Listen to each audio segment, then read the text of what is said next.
भारत और England series के दौरान अंपायर्स कॉल पर काफ़ी सवाल खड़े हुए थे और डीआरएस के इस नियम पर दोबारा विचार करने की मांग तक उठी थी। भारतीय कप्तान विराट कोहली ने अंपायर कॉल को भ्रमित करने वाला करार दिया था और पिछले कुछ समय से यह विवाद का विषय रहा है। आईसीसी क्रिकेट बोर्ड और क्रिकेट कमेटी ने इस मुद्दे पर चर्चा की और अंत में इसे बरकरार रखने का फैसला लिया गया है।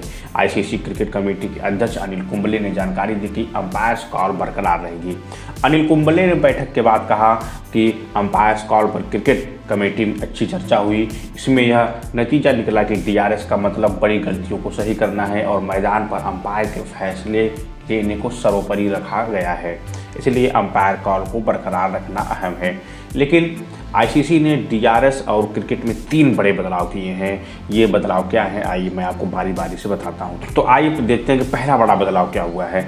आईसीसी क्रिकेट कमेटी और बोर्ड ने डीआरएस और तीसरे अंपायर के नियमों में 3 बड़े बदलाव किए हैं। डीआरएस में बड़ा बदलाव ये हुआ है कि विकेट जोन की ऊंचाई को बढ़ाकर स्टंप के ऊपर तक कर दिया गया है। इस फैसले के बाद अब अंपायर कॉल विकेट की ऊंचाई और चौड़ाई दोनों में एक समान रहेगी। इसका मतलब यह हुआ कि अब रिव्यू लेने पर बेल्स के ऊपर तक की ऊंचाई पर गौर किया जाएगा, जबकि पहले बेल्स के निचले हिस्से तक की ऊंचाई पर गौर किया जाता था। इससे विकेट जोन की ऊंचाई बढ़ जाएगी। दूसरा बड़ा बदलाव यह हुआ है कि एलबीडब्ल्यू के फैसले पर रिव्यू लेने से पहले खिलाड़ी अंपायर से बातचीत कर या पूछ सकेगा कि क्या बल्लेबाज ने गेंद को खेलने की सही कोशिश की थी। वहीं तीसरे अंपायर को आईसीसी ने एक और नई ताकत दी है। तीसरा अंपायर अब शॉर्ट रन के फैसले को रिप्ले में जांचेगा।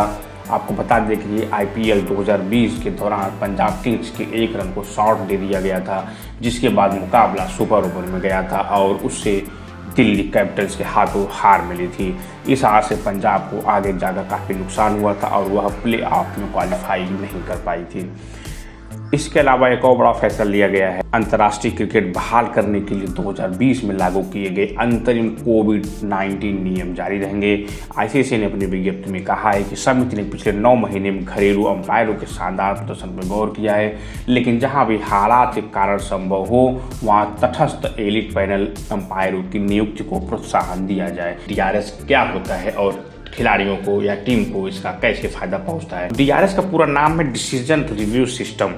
इसे यूडीआरएस भी कहा जाता है, जिसका मतलब है अंपायर डिसीजन रिव्यू सिस्टम। मैदान में खेल रहे बल्लेबाज को अगर अंपायर आउट दे देता है और उस खिलाड़ी को लगता है कि अंपायर ने जो निर्णय लिया है वह गलत है, तो ऐसी स्थिति में वह खिलाड़ी इस अंपायर की मदद से अंपायर के फैसले के विरुद्ध जा सकता है। खिलाड़ी तीसरे अंपायर के फैसले पर विचार करने की मांग कर सकता है।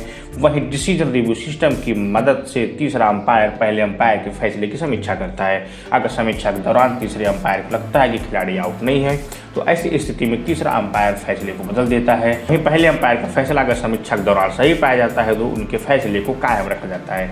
ठीक इसी तरह अगर गेंदबाज को लगता है कि बल्लेबाज आउट है और अंपायर ने उसे आउट नहीं दिया है तो वह डिसीजन रिव्यू सिस्टम की मदद से तीसरे अंपायर से रिव्यू की मांग कर सकता है। टेस्ट मैच में प्रत्येक टीम में डिसीजन रिव्यू सिस्टम का 2 बार इस्तेमाल कर सकती है।